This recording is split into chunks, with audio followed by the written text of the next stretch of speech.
বন্ধুরা দেখতে পাচ্ছেন টঙ্গী রেল স্টেশন। আর টঙ্গী রেল স্টেশনটা কীরকম আগের চেয়ে কিন্তু অনেকটা পরিবর্তন আসছে। কারণ হচ্ছে আগে একটু ভাঙাচোরা অনেক বিল্ডিং ছিল, প্ল্যাটফর্ম চৌড়ো ছিল। এখন 2টা বা 3টা প্ল্যাটফর্ম হওয়াতে অনেক সুন্দর হয়েছে। আর আমরা দেখতে পাচ্ছি একটা শব্দ শুনতে পাচ্ছেন, এই শব্দটা হচ্ছে মালবাহী গাড়ি, কন্টেনার ট্রেন। কন্টেনার ট্রেন রেলের মধ্যে আমূল পরিবর্তনের বা রাজস্বের জন্য একটি ভবিষ্যতের রাজস্ব ট্রেন বলা যেতে পারে। আর এই ট্রেনটা বাংলাদেশের যে আমাদের রেলের যে রাজস্ব বা রেলের যে আয়, সেটা কিন্তু একমাত্র এই ট্রেনটা। এই কন্টেনার ট্রেনের মাধ্যমে আপনার স্বল্প টাকায় চট্টগ্রাম থেকে ঢাকা পর্যন্ত বা ঢাকা থেকে চট্টগ্রাম পর্যন্ত পণ্য আনা নেওয়া করতে পারবেন।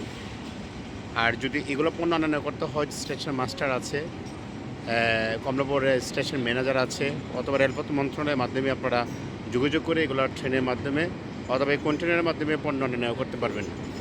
আর এই পণ্য আনা নেওয়ার মধ্যে বাই রুটে অথবা সড়ক রুটের যেগুলো ট্রেন আছে, যেগুলো বাস বা ট্রাক বা খাবার ট্রেন আছে, তার তুলনায় অনেক কম বা সাশ্রয় মূল্যে আনতে পারবেন এই কন্টেনার দিয়ে।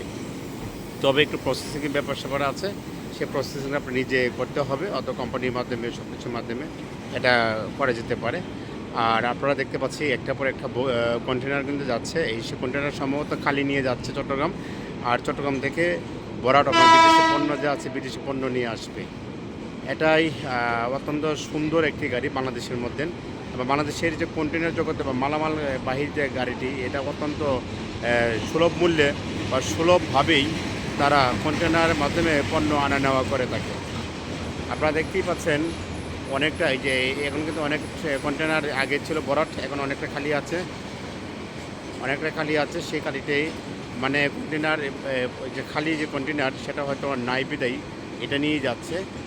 আর এটা হচ্ছে গিয়ে গার্ড ব্যাগ, এই গার্ড ব্যাগের মাধ্যমে একজন পাহারাদা থাকে, এখানে রেলওয়ে নিরাপত্তা বাহিনী নিয়োজিত থাকে, সেই জন্য ভাবে যা।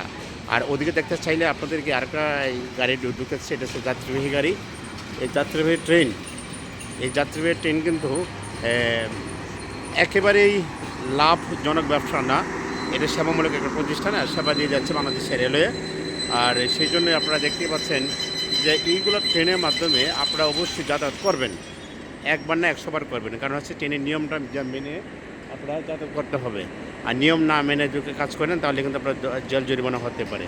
সেই জন্যই আজকে আপনাদের যে ভিডিওটা দেখলাম সেটা কেমন লেগেছে আপনারা অবশ্যই কমেন্ট করে জানাবেন। আশা করছি ভালো লাগলে অবশ্যই আমি মাসুদ মিয়া সাবস্ক্রাইব করে যাবেন ইনশাল্লাহ।